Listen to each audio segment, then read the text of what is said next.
তোমরা সবাই কেমন আছো? আপনি কেমন আছেন? আলহামদুলিল্লাহ। আচ্ছা,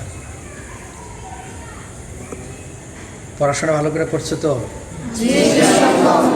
এই নতুন পরিবেশে এসে তোমাদের কেমন লাগছে বলো?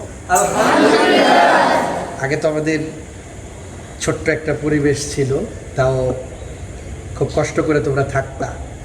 উপরে ছিল চাল ফোটা, বৃষ্টি হলে পানি পড়তো।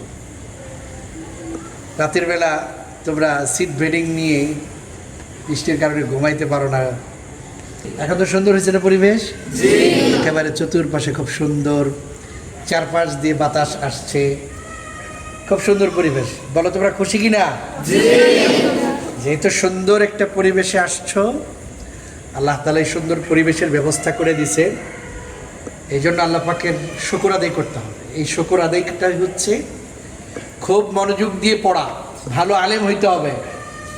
প্রথমে ভালো হাফেজ, তারপরে অনেক ভালো আলেম হওয়ার জন্য সর্বাত্মক চেষ্টা করতে হবে। কারা কারা চেষ্টা করবা? আল্লাহ তাআলা সবাইকে কবুল করুন, সবাইকে হাক্কানি রব্বানি আলেম হিসাবে কবুল করুন।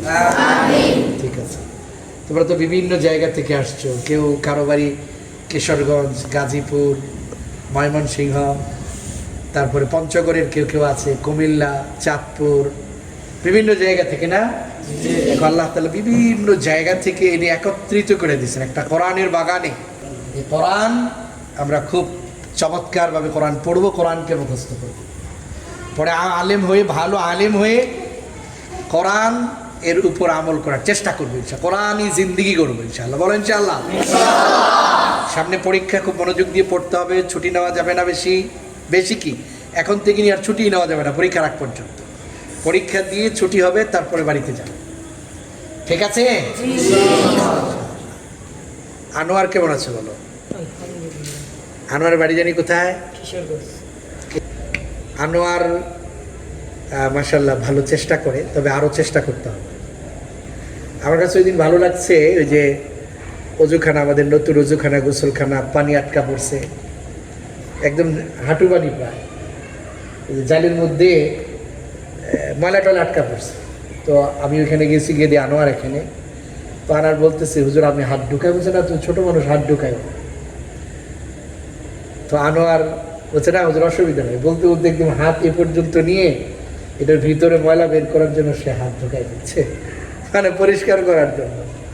আল্লাহ তাআলা আনোয়ারকে কবুল করুক না? এবার ওই দিন খাইতে বসছে, দেখলাম যে সবার প্লেটের মধ্যে সকালবেলার নাস্তা আলু ভর্তা, ডাল, ভাত খাচ্ছে। আনোয়ার শুধু আলু ভর্তা দিয়ে খাচ্ছে, ডাল নাই। আমি জিজ্ঞেস করলাম, আনোয়ার তোমার প্লেটে ডাল নাই যেন?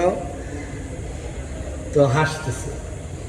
তো অন্যরা বলতেছে যে ডাল পাতিলার মধ্যে আছে, পরে নিবে। আমি পাতিলে তাকায় দেখলাম পাতিলার মধ্যে এক ফুটও ডাল না। কারণ আনোয়ার তুমি ডাল ছাড়া। তো সাথে যারা ছিল ওরা বলতেছে যে আমাদেরকে ভাগ করে দিয়ে ও নিজের জন্য কিচ্ছু রাখে না। মাশাআল্লাহ, এটা তো চমৎকার গুণ, ভালো লাগছে। মন থেকে দোয়া করি আনোয়ার, আল্লামা আনোয়ার শেখ কাশ্মীরি রহমতুল্লাহ আলাইহির মতো যেন কবুল করে। আনোয়ার চেষ্টা করে, তারপর একটু আরো চেষ্টা একটু বাড়াইতে হবে। হ্যাঁ, তোমরা দোয়া করবো আনোয়ারের উপরে। সন্তুষ্ট না তোমরা? মাশাআল্লাহ, আনোয়ার আল্লাহ তাআলা কবুল করো।